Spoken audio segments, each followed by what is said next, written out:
çame tir tir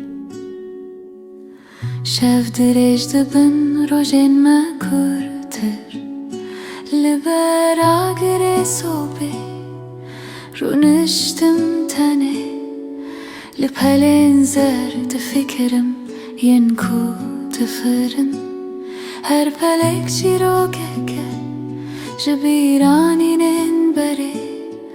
Havîn çûlêtî navê di dilê min de maye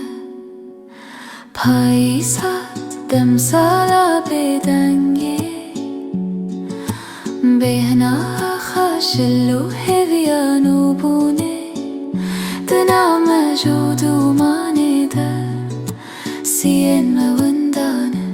lê em dizanin Tiştekîn û tê piştî baranê Welatê rengan li benda me ye Dîsa dest bi jiyanê bike bi dilovanî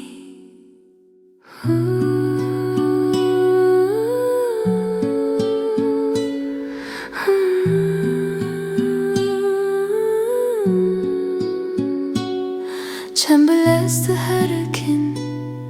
ber bi derya mezin Mîna demin ku diçin o qet ve nagirin Gava roj derdikeve Ronahî zelale Wêne yekî pakîje ku êdî neîsale Hesrek hênik li ser rûyê min da dîgeve Ji bo her tiştê ku çû lehîn di bîra min de ye Payîs hat demsala bêdengiyê Bêhna xaşil û hêviya nûbûnê Di nav me jûd û manê de Siyên me windan e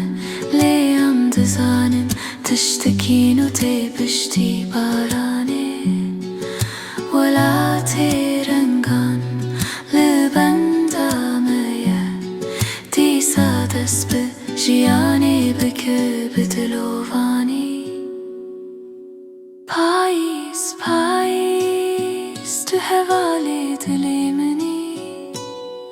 Bêdengî û rastî tu her dem bi min re